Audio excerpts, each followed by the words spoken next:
Hello दोस्तों, आज हम मूवी एक्सप्लेन करने वाले हैं जिसका नाम है कर्तम भुक्तम को। और इस मूवी का कहानी रहस्य से भरी पड़ी है जो कि आपको बहुत पसंद आएगी। So without any wasting time चलिए आते हैं अपने मेन थीम पे। दोस्तों, कहानी की शुरुआत में हमें अन्य नाम के एक आदमी को दिखाते हैं जो कि भविष्यवाणी देखने में काफ़ी माहिर होता है और उसका देखा हुआ भविष्यवाणी हमेशा सत्य होता है। उसकी भविष्यवाणी में इतनी ताकत है कि वो सामने वाले की शक्ल देखकर उसकी मौत का समय भी बता देता है। हालांकि उसका भगवान में भी विश्वास होता है। अब इधर हम सीन में देव नाम के एक लड़के को देखते हैं जो कि अभी अभी हाल ही में न्यूजीलैंड से आया है और कोरोना काल में उसके पिताजी की मौत हो गई थी और लॉकडाउन की वजह से वह अपने पिताजी से मिल भी नहीं पाता है। और उसके पिता के टोटल 2 करोड़ की संपत्ति है जो कि उसे बेचकर वो दोबारा न्यूजीलैंड चला जाएगा, वो भी 10 दिन के अंदर। क्योंकि उसके पापा का यही बिजनेस था कि सारी संपत्ति लेकर वो बेचकर विदेश में एक रेस्टोरेंट खोलकर बिजनेस करे। अब हमें गौरव को दिखाते हैं जो कि देव का एक दोस्त ही होता है और देव गौरव के घर पे ही देव रुकने वाला है 10 दिन के लिए। लेकिन इधर गौरव और देव जो है घर ना जाकर सीधा हॉस्पिटल में जाते हैं क्योंकि गौरव की माँ जो है हॉस्पिटल में सीरियस बहुत एडमिट थी। डॉक्टर बताते हैं कि तुम्हारी माँ की तबीयत बहुत सीरियस है, वो कभी भी इसकी जान जा सकती है। तभी गौरव चिंतित हो जाता है। गौरव अब देव जो है अन्ना के पास जाते हैं जो कि हमने अभी आपको फिल्म की शुरुआत में बताया, जो कि भविष्यवाणी देखने में काफ़ी माहिर होता है। गौरव जो अपनी समस्या अन्ना जी को बताता है। अन्ना कहते हैं कि तुम्हारी माँ की तबीयत ठीक हो सकती है, तुम सोमवार को शिव जी के ऊपर 5 बार जल चढ़ाओ, तुम्हारी माँ ठीक हो जाएंगी। और ये सुनकर गौरव खुश हो जाता है क्योंकि उनकी बातों में गौरव को विश्वास होता है। और इधर हम देव को देखते हैं जो कि ये सब देखकर भी उसे ये सब विश्वास नहीं हो पाता है। तभी अन्ना जो कहता है कि तुम यहाँ से नहीं जा पाओगे और फिर देव जो कन्फ्यूज हो जाता है कि ऐसा मुझे अन्ना क्यों कह रहा है। तभी गौरव कहता है कि तुम मत ध्यान दो, तुम इस पे विश्वास नहीं करते, तुम मत ध्यान दो, नहीं तो परेशान हो जाओगे। तभी हम देखते हैं कि गौरव और देव जो बात कर रहे थे घर पे, तभी उसकी गर्लफ्रेंड का फ़ोन आता है और कहती है कि तुम जल्दी जल्दी 10 दिन के अंदर अपना काम निपटा कर जल्दी न्यूजीलैंड आ जाओ क्योंकि 11वें दिन मेरी बर्थडे है और उस बर्थडे में मैं तुम्हारे साथ मनाना चाहती हूँ। अब जल्दी जल्दी काम निपटाने के चक्कर में देव और गौरव जो है डीएम साहब के ऑफिस जाते हैं। यहाँ पर उनका मुंशी कहता है कि ये सब इलीगल काम है और इसे करने में लगभग काफ़ी टाइम लगेगा। अगर मैं आपका शॉर्ट तरीके से काम करवा दूँ तो आपको 5 लाख रुपए देने होंगे। और हम देखते हैं 5 लाख रुपए वो दे भी देता है। तभी अगले दिन जो है देव अपने घर में जाता है, पुराने वाले घर पे, जो कि कोर्ट ने सीज कर दिया था क्योंकि लॉकडाउन में उसकी पिताजी की मौत हो गई थी और संपत्ति लेने के लिए कोई नहीं आया था, इसलिए कोर्ट ने सीज कर दिया था। अब गौरव जो है अपने पिताजी की लॉकर की चाबी मांगता है एक ऑफिस में जाकर, लेकिन वो एम्प्लॉय मना कर देता है। कहता है कि सबसे पहले आपको डेथ सर्टिफिकेट लानी होगी, तभी ये पैसे और लॉकर आपको ही मिलेंगे। अब इधर हम देखते हैं गौरव को और देव को जो कि अन्ना बाबा के कहे के अनुसार वे शिव जी पर 5 बार जल चढ़ाता है उसी दिन, जो कि उसकी माँ तबीयत ठीक हो जाती है और उसी दिन वो घर पे आ जाती है। और वो दोनों बाबा को थैंक यू बोलने वहाँ चले जाते हैं। लेकिन बाबा कहते हैं गौरव तुम्हारी माँ की जान 25 सितंबर 2025 को जान जा सकती है और मैं तब अन्ना बाबा भी कुछ नहीं करते हैं। और फिर ये सुनकर वो निराश हो जाता है। लेकिन गौरव बाद में कहता है कि मेरा एक और सपना है, मैं चाहता हूँ कि मेरा विदेश में कोई रेस्टोरेंट का एक बिजनेस चले। तभी अन्ना पापा कहते हैं कि टेंशन मतलब वो भी तुम्हारा काम जब कंप्लीट हो जाएगा। फिर हम अगले दिन देखते हैं देव जो है अपने प्रॉपर्टी के कुछ खेत देखने जाता है और उसे बेचना चाहता है, लेकिन वो बेचने से पहले उसके पिताजी के आधार में कुछ और ही नाम था और उस ज़मीन कागजात में कुछ और ही नाम था, इसलिए वो ज़मीन नहीं बेच पाता है। तभी वो कहता है कि आपको इसे शुद्ध कराने में करीबन कुछ टाइम लगेगा। तभी वो ये सब डॉक्यूमेंट जो है कहता है कि इसे जल्दी कंप्लीट करा के दो। और फिर हम उसी दिन देखते हैं सुबह सुबह ज्वाइनिंग लेटर आता है दुबई से गौरव के लिए। उसकी रेस्टोरेंट में अपॉइंटमेंट मिल गई थी, जो कि गौरव काफ़ी खुश होता है और देव भी। अब देव जो है उसे एयरपोर्ट छोड़ने जाता है, अब छोड़कर आता है। फिर उसकी गर्लफ्रेंड का भी फ़ोन आता है और देव के पूरे 9 दिन हो गए थे जो कि अभी तक उसका कोई भी काम कंप्लीट नहीं हुआ। और उसकी गर्लफ्रेंड कहती है कि तुम कहाँ रह गए, मेरे यहाँ अभी 2 दिन के बाद बर्थडे है, तुम आए नहीं। और फिर वो बताता है कि अभी मेरा कोई भी काम कंप्लीट नहीं है, मेरा बिना काम कंप्लीट किए मैं कहीं नहीं जाऊँगा। हम देखते हैं देव का धीरे धीरे काम रुकता ही जा रहा था और उसे पूरे इंडिया में अब 1 महीना हो गया था, लेकिन उसका काम कुछ नहीं हुआ था और वो इधर उधर भटक रहा था। लेकिन वो हार कर फिर ज्योतिषी बाबा अन्ना के पास जाता है, जो कि उसका हाथ देखकर कहते हैं कि तुम्हारा वक्त अभी ख़राब चल रहा है, इसलिए तुम्हें हर सोमवार को जल चढ़ाने होंगे और गरीबों को खाना खिलाना होगा और हर शनिवार को व्रत रखना होगा, तभी ये धीरे धीरे सही होगा। ऐसा ही करता है देव। फिर गौरव जो है फिर जाता है अन्ना बाबा के पास और उन्हें अपने पिताजी की पासबुक अकाउंट दिखाता है, जो कि कहता है कि मेरे पिताजी की ये पासबुक अकाउंट है लेकिन इसमें अभी तक पैसे नहीं आए। तभी वो अकाउंट नंबर देकर कहते हैं कि ये नंबर 8 नंबर का है और जो कि ये नंबर अशुभ है। सबसे पहले तुम्हें बैंक अकाउंट में जाकर एक नया पासबुक लेकर उसमें 60 डिजिट का अकाउंट नंबर डलवा दो, जिससे तुम्हारे पिताजी की सारी पैसे आ जाएंगे। और फिर हम देखते हैं कि अगले दिन वो जाता है और 7 डिजिट वाले नंबर का अकाउंट बनवाता है और कुछ दिन में उसका पैसा आ जाता है उसके पिताजी के अकाउंट में, जो कि वो काफ़ी खुश होता है और फ़ोन कर कहता है कि बाबा जी आपकी दुआ से मेरा ये काम भी हो गया। तभी अन्ना बाबा कहते हैं कि ये साइंस न्यूमरोलॉजी है। अब इधर हम देखते हैं कि देव जो है अपने पिताजी की गंगा में उनकी अस्थियों को विसर्जित कर रहा था, जो कि अन्ना बाबा भी साथ हैं। अब अन्ना बाबा को देखते हैं कि देव की फैमिली से काफ़ी मिल घुल गया था और गौरव भी मिल गया था और उन्हीं के साथ हमेशा लंच खाना पीना रहता था। तभी देव कहता है कि बाबा मेरा भी एक विदेश में बिजनेस चलाना चाहता हूँ। तभी अन्ना बाबा कहते हैं कि टेंशन ना ले, इस महीने भी वो तेरा काम कंप्लीट हो जाएगा। अब बाबा जी के कहे के अनुसार वो काफ़ी घुल मिल गया था उनसे और उनसे कहे काफ़ी पूजा पाठ में वो मन लगा लिया था।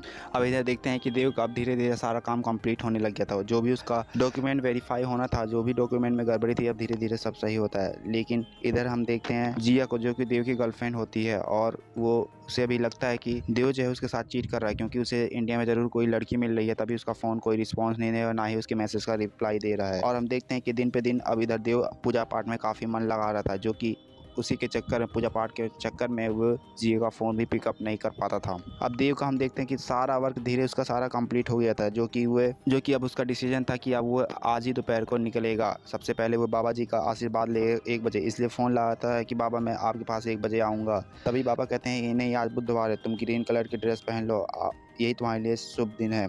तभी वो अपने बैग में चेक करता है, लेकिन ग्रीन कलर का ड्रेस कहीं मिलता नहीं है। तभी वो मार्केट मॉल में जाता है, जो कि कपड़ा ग्रीन कलर का खरीद कर आता है, लेकिन वो पानी पीने लगता है। तैसी बाबा जी का फ़ोन आता है, कहते हैं कि आज शुक्रवार है, आज तेरा व्रत है, तू आज कुछ भी खाएगा पिएगा नहीं, इसलिए कुछ भी नहीं खाता पीता और उपवास रहता है। और इधर काफ़ी दिन हो गए थे। जिया के पास ना ही देव फ़ोन कर रहा था, ना ही मैसेज। वो अंदर से अंदर फ्रस्ट्रेट हो गई। उसे यकीन हो गया था कि देव जो है उसके साथ चीट कर रहा है, इसलिए वो इंडिया जाने का फैसला करती है और फिर इंडिया आती है, उसे देव का पता लगाती है। लेकिन जिया जो है असली पता नहीं पता लगा पाती है। सीमा मौसी को देखते हैं, जो कि देव के पड़ोसी होती हैं, और वही जिया को असली पता बताती हैं और कहते हैं कि वहाँ पर जिया और गौरव दोनों एक साथ रहते थे। अब इधर जिया जो है देव के अड्डे पे पहुंच जाती है, जो कि उसका मुंह हल्का फुल्का झुलसा हुआ था और काफ़ी तबीयत उसकी बीमार थी। तभी जिया जो है उसे इमरजेंसी में एडमिट करवाती है, जो कि और यह अंदर ही अंदर वो कोमा में हल्का फुल्का चल गया था, जो कि इमेजिन करने वाली बीमारी में पहुंच गया था। मतलब रियल और इमेजिन में वो ज़रा सा भी फ़र्क नहीं कर पा रहा था और डॉक्टर बताते हैं इसकी समस्या काफ़ी गंभीर है। लेकिन जिया जो उसे काफ़ी प्यार पोष करती थी और उसका देखभाल करती थी कि धीरे धीरे थोड़ा बहुत फिट होने लग गया था देव, और न्यूजीलैंड जाने के लिए तो फिट हो गया था, इसीलिए वह न्यूजीलैंड ले जाती है जिया अपने पास। लेकिन बैंकॉक में जिया की उनकी फ़्लाइट कैंसिल हो जाती है, इसलिए कुछ दिन तक वो बैंकॉक में ही रहने का फ़ैसला करते हैं। जब एक दिन बैंकॉक में दोनों घूम रहे थे जिया और देव, तभी देव जो है अन्ना को देखता है, जो कि जिया को पहले लगता है कि इमेजिन कर रहा है, लेकिन इमेजिन है उस असली वहाँ पे अन्ना था। और अन्ना अकेला नहीं बल्कि उसकी फैमिली भी थी। और फिर वो लोग कार से थे, अन्ना और उसकी फैमिली उनके पीछे दौड़ता है, लेकिन वो लोग आगे निकल जाते हैं और इधर धीरे धीरे उसकी तबीयत और डाउन होने लग गई थी, जो कि जिया काफ़ी ज़्यादा अंदर से फ्रस्ट्रेट हो गई था, उसका फिर से ध्यान रखने लग गई थी। लेकिन जब उसे होश आया तो उसे सच सच बताता है कि मैं कोई इमेजिन नहीं कर रहा हूँ, ये सच्चाई है कि यहाँ पे मेरे साथ फ्रॉड हुआ है और ये फ्रॉड करने वाले अन्ना और उसकी फैमिली है, मैंने देखा है, तुम मुझे 10 दिन का टाइम दो, मैं सब कुछ तुम्हें सही बता दूँगी। तभी जिया जो है अपने फ्रेंडों से मिलकर ये सब बात बताती है, जो कि उसके फ्रेंड उस मॉल में गए थे जहाँ पे अन्ना और उसकी फैमिली कपड़े उस दिन ले रहे थे, और पुलिस के परमिशन से उस मॉल के सीसीटीवी कैमरे की जांच करवाते हैं, जो कि हम देखते हैं कि अन्ना पूरी तरह से बदल गया था सीसीटीवी कैमरे, मतलब कि उसने ठगी किया है किसी के साथ। अब किसके साथ किया ये हमें फिल्म में आगे पता चलेगा, और उसकी पूरी लाइफस्टाइल चेंज हो गई है। अब इधर जो है एक रेस्टोरेंट होटल में जाते हैं देव और देखता है कि वहाँ की मोहर तो उसके जाना पहचाना सा लग रहा था, और उसे लगता है कि ऐसा